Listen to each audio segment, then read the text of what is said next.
Assalamualaikum warahmatullahi wabarakatuh. Perkenalkan, kami dari kelompok 8 Praktikum ADS RC. Di sini kami akan membahas tentang modul 8.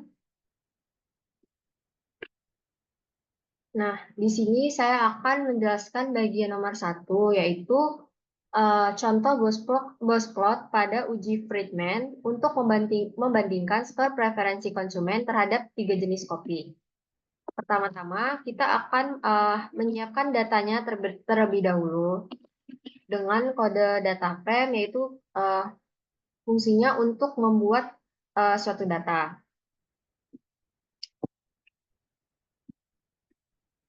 Nah, di sini kita membuat subjek yang menunjukkan 10 konsumen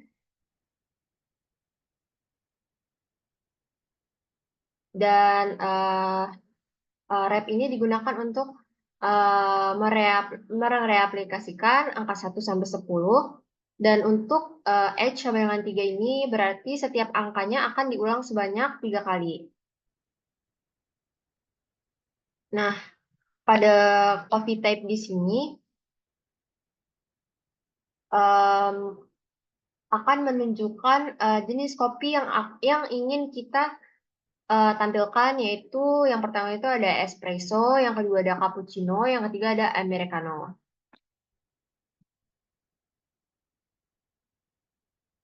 Terus fungsi skor di sini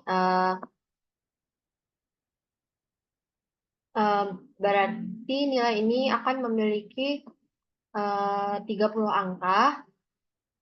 Ini berarti di sini ada 8, 7, 6, 9. Jadi dilakukan perulangannya itu sebanyak 3 kali. Selanjutnya kita akan membuat box plot.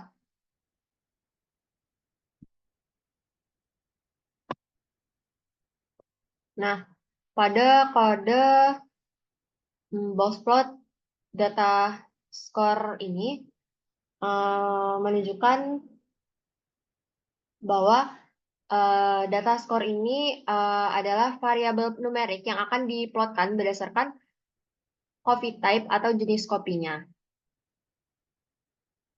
Nah, selanjutnya border sama dengan black ini berarti akan mengatur warna garis tepi kotak pada box plot menjadi warna hitam.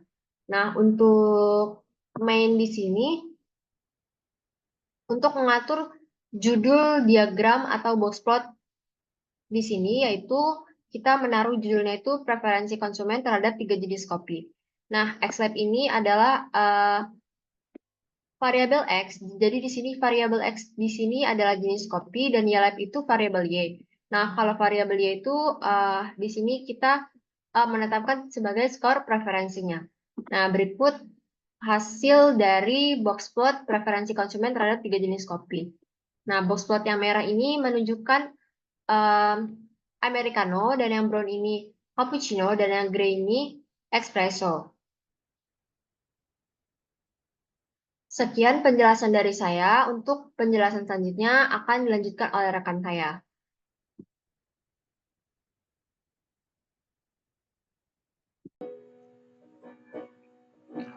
Baik, bisa kita lihat di sini. Kalau misalnya dari perbandingan dari ketiga jenis kopi ini, americano, cappuccino, dan espresso. Nah, bisa kita lihat dari aspek pertama itu ada median skornya. Untuk americano dan cappuccino itu relatif sama di angka 7. Dari espresso beda sendiri, itu medianya di antara 7 atau 8, sekitar 7,5 begitu. Nah, kemudian bisa kita lihat dari outlier. Di americano outliernya ada satu, di pencilan itu ada satu di poin, di nilai skor preferensi 9. Ini menunjukkan uh, skor preferensinya itu skor preferensi itu tidak terdistribusi lebih baik dan atau tidak terkonsentrasi dengan baik gitu. Terus bisa kita lihat dari kedua cappuccino dan espresso ini, mereka itu tidak punya outlier, jadi bisa dibilang datanya terdistribusi dengan baik. Nah, kemudian bisa kita lihat dari median dari Americano kotaknya lebih besar dibandingkan Americano. Hal ini menunjukkan distribusi preferensi yang lebih beragam. Tidak ada outlier yang berarti skor preferensinya relatif stabil. Kemudian di espresso, skornya itu ada 7,5 yang menunjukkan distribusi preferensi yang serupa. Tidak ada outlier terlihat menunjukkan distribusi preferensi yang stabil. Terus kemudian kita lihat dari kesimpulannya bisa kita lihat dari antara ketiga kopi ini konsumen lebih menyukai cappuccino dan espresso karena memiliki distribusi stok preferensi yang serupa dan stabil dari outlier. Jadi dia itu lebih konsisten di antara semua konsumen. Baik, berikutnya akan dilanjutkan oleh teman saya. Terima kasih. Halo semuanya, perkenalkan nama saya Asado Auji dengan NIM akhir 5. Di sini saya akan menjelaskan mengenai membuat tabel kontingensi 2XK dan uji Chi-square dari 3 jenis kopi dengan jenis kelamin. Nah, pertama kita membuat tabel kontingensi dulu dengan matriks nilainya adalah 15,10,25,20,25,30 dengan barisnya 2 by row through, maksudnya dia bakal perurutan, dan karena matriksnya itu baris 2 berarti dikali 3, jadi matriks 2 kali 3 gitu. Selanjutnya kita akan memberi nama baris dan kolom. Nah, untuk row names contingency table ini ada pria dan wanita, column names-nya espresso, cappuccino, dan americano. Maksudnya kalau untuk yang baris itu per jenis kelamin, untuk kolom itu per jenis kopi gitu. Dan setelah itu kita bakal menampilkan tabel kontingensinya dengan ngeprint, terus kita bakal melakukan uji Chi-square dengan kode CSQ titik test kontingensi table. Terus kita melakukan uji statistik dengan ngeprint juga hasil uji Chi-square. Jadi kita ngeprint teks penandanya, terus kita ngeprint juga hasil Chi-square-nya dengan print Chi underscore square underscore test. Kita langsung aja running ya. Dan ternyata terlihatlah pastinya ada tabel dari kelihatannya ada pria yang menyukai espresso itu 15, cappuccino yang pria menyukai 10 cappuccino, terus pria menyukai 35 americano. Kalau wanita 20 espresso, 25 cappuccino, 30 americano, dan hasilnya persen Chi-square test datanya kontingensi table, S-square-nya 2,7056, DF-nya derajat bebasnya 2, p-value 0,2585. Hipotesisnya H0, tidak ada hubungan antara jenis kelamin pria atau wanita dan preferensi kopi espresso, cappuccino, americano. H1-nya ada hubungan antara jenis kelamin dan preferensi kopi tersebut. Dan dihasilkan statistika ujinya segitu, kesimpulannya karena p-value-nya lebih besar daripada 0,05 alias 0,25 tadi, kita bakal menerima H0 alias gagal menolak. Dan tidak ada bukti statistik yang cukup untuk menyimpulkan adanya hubungan antara jenis kelamin dan preferensi kopi, tapi kita bisa mendapatkan hipotesis bahwa kita bakal menerima H0 alias tidak ada hubungan antara jenis kelamin pria atau wanita tadi.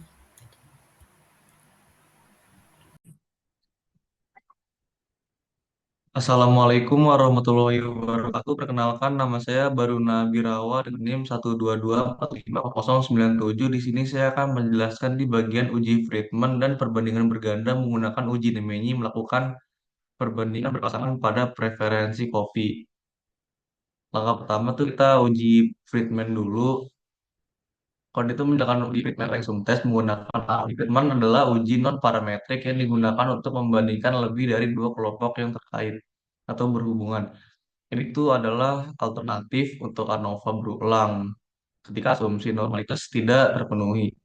Lalu di situ ada kode-kodenya, Friedman test, score. Nah, skornya ini tuh variabel respon, dependent variabel yang diukur. Coffee type-nya ini variabel independen yang menunjukkan kelompok atau perlakuan dari jenis kopi atau perlakuan dari jenis kopi. Pokoknya di situ jenis kopi. Lalu ada subjek, subjek itu faktor pengelompokan untuk pengamatan yang berpasangan. Di situ individu atau subjek yang sama memberikan skor untuk setiap jenis kopi. Lalu data sama dengan data, ini tuh mau nunjukin kalau datanya tuh yang dianalisis berasal dari objek si data. Data itu dapat dari si data.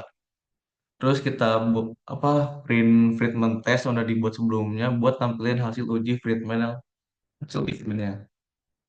Nah, di situ ada outputnya kayak gini.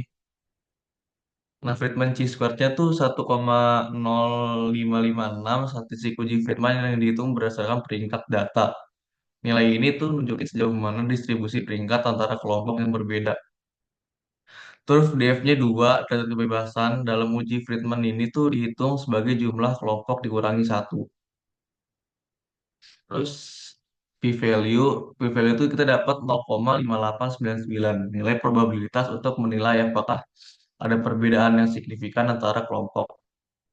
Jadi itu interpretasinya di sini hasil uji Friedman itu H0-nya itu tidak ada perbandingan signifikan antara median kelompok. H1 ada perbedaan signifikan. Nah, terus hasilnya itu p-value sebesar 0,5899 itu lebih dari 0,05. Bisa itu kan kita menggunakan taraf signifikansinya tuh 5%. Terus karena nilai p-value lebih besar dari 0,05, kita gagal menolak H0. Maka kita terima H1. Kita terima H0. Kita gagal menolak H0, kalau jadi kita terima H0. Kesimpulannya tuh tidak ada bukti cukup untuk mengatakan bahwa terdapat perbedaan signifikan antara jenis kopi dalam hal skor yang diberikan. Lalu ada kode kedua, yaitu pakai uji Nemeni. Yang sebelumnya Friedman itu diuji Nemeni. Kita gunain apa namanya tes tuh buat uji non parametrik untuk membandingkan pasangan rata peringkat dari beberapa kelompok. Lalu ada kode-kodenya. Yang pertama tuh kita install package-nya dulu PMCMR Plus. Itu install paket PMCMR Plus untuk menjalankan berbagai uji non parametrik termasuk naming test. Naming test ini ada di library PMCMR Plus. Lalu kita panggil library-nya PMCMR Plus. Terus VRD All Pairs Test ini itu ada data score, data objektif sama data subjek. Data score-nya ini tuh variabel respon yang dianalisis. Data coffee type, variabel kelompok atau perlakuan dari jenis kopinya. Terus ada data subjek, subjek yang sama digunakan untuk semua perlakuan menunjukkan bahwa ini adalah data yang berulang. Terus ada yang VRD All Pairs test-nya itu tuh fungsi untuk melakukan Nemeni test setelah uji Friedman. Lalu kita print Nemeni testnya buat nampilin hasil dari uji Nemeni-nya. Lalu sini ada outputnya kayak gini. Itu tuh jadi interpretasinya ada Americano versus Cappuccino, p-value-nya tuh 0,64. Tidak signifikan karena p-value-nya lebih dari 0,05. Tidak ada perbedaan rata-rata peringkat antara Americano dan Cappuccino. Terus Americano versus Espresso, p-value-nya 0,71, tidak signifikan juga. Tidak ada perbedaan rata-rata peringkat antara Americano dan Espresso. Terus ada Cappuccino versus Espresso. P-value-nya tuh 0,99, itu tidak signifikan juga. Tidak ada perbedaan rata-rata peringkat antara Cappuccino dan Espresso. Ini yang saya nggak ada lah ya, kan kalau Cappuccino sama Cappuccino yang dibandingin. Jadi berdasarkan INM-nya itu semua pasangan kelompok itu menunjukkan p-value-nya tuh lebih dari 0,05 gitu. Yang berarti tidak ada perbedaan signifikan antara rata-rata peringkat dari jenis kopi, yaitu ada Americano, Cappuccino, sama Espresso. Mungkin sekian dari penjelasan dari saya. Terima kasih untuk kode yang selanjutnya akan dijelaskan oleh teman saya. Halo, sebelumnya perkenalkan nama saya Asa Doa Uji. Sini saya akan menjelaskan mengenai uji Kolmogorov dan uji-uji lainnya pada modul kali ini di kelompok 8, ini akhir 5. Oke, mungkin di sini kita akan menguji Kolmogorov dulu. Yang pertama kita menguji apakah skor preferensi mengikuti distribusi normal. Nah, skor data dengan cara menyimpan data skor dari kolom skor dan variabel skor data ini dengan data $score, terus kita install package Nortest terlebih dahulu. Paket Nortest menyediakan tes normalitas, makanya kita harus menginstal terlebih dahulu baru kita panggil. Nah, ks_test sama dengan ks.test skor data, pinom, mean skor data, sd skor data. Maksudnya, kode ini melakukan uji Kolmogorov-Smirnov untuk menguji apakah data berasal dari distribusi normal dengan rata-rata dan standar deviasi data sebagai parameternya. Gitu. Lanjutnya kita bakal mencetak hasil uji KS-nya dengan cara print dalam kurung ks_test. Oke. Lanjut kita bakal running ulang ya. Dan ternyata hasilnya adalah sebesar begini. Nah, interpretasi hasil uji Kolmogorov-Smirnovnya yang pertama itu D sama dengan 0,19126. Maksudnya itu bahwa nilai D menunjukkan seberapa besar perbedaan antara distribusi data skor kopi dan distribusi normal teoritisnya gitu. Semakin kecil nilai D, semakin kecil perbedaan antara distribusi data yang diamati dengan distribusi normal dan semakin besar kemungkinan data tersebut mengikuti distribusi normal begitu. Nah, selanjutnya kita mendapatkan p-value-nya sekitar 0,2224 untuk menguji hipotesis nol bahwa data mengikuti distribusi normal. Nilai p-value yang dapat itu lebih besar daripada 0,05 yang artinya menunjukkan bahwa tidak ada cukup bukti untuk menolak hipotesis nol alias terima H0.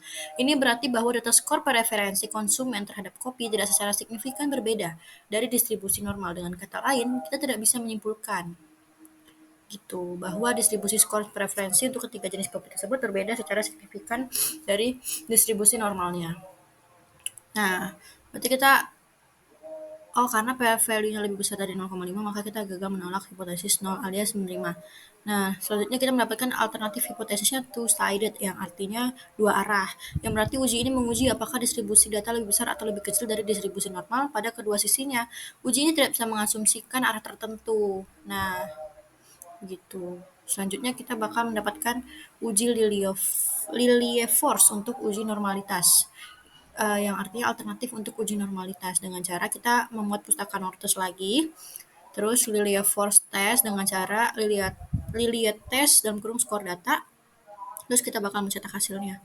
Dan ternyata hasilnya adalah data sama D sama dengan 0,191 bla bla bla yang mendapatkan bahwa ada perbedaan antara distribusi data yang diamati dan distribusi normal.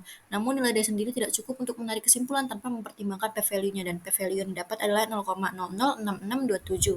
Nah, p-value-nya itu lebih kecil dari 0,05 yang berarti ada bukti yang cukup untuk menolak H0 bahwa data mengikuti distribusi normal dan kata lain data tidak mengikuti distribusi normal pada tingkat signifikansi 5%. Begitu. Selanjutnya kita bakal menguji Bartlett untuk homogenitas varians dengan cara kodenya itu Bartlett test score tanda garing gini, Scovie type data sama dengan data. Karena kita melakukan uji Bartlett untuk menguji homogenitas varians antar kelompoknya. Nah, kita print untuk mencetak hasilnya dan ternyata hasilnya adalah 0,38549 untuk Bartlett K-squared sejauh mana varians antar kelompok dan ternyata ketiga jenis kopi tadi menunjukkan bahwa tidak ada perbedaan yang besar antara varians di tiap grupnya karena hasilnya 0,38. Semakin kecil perbedaannya. Nah, ternyata derajat bebasnya itu hasilnya 2. Karena kan jenis kopinya ada 3 dikurang 1 sama dengan 2 itu. P-value 0,824 yang artinya lebih besar dari 0,05 yang berarti kita menerima hipotesis 0. Berarti bahwa varians antar kelompok adalah sama. Begitu untuk Bartlett's K-squared. Mungkin sekian dari penjelasan saya mengenai uji apa saja tadi, uji KS, terus uji Lilliefors, terus sama Bartlett K-squared dan begitu.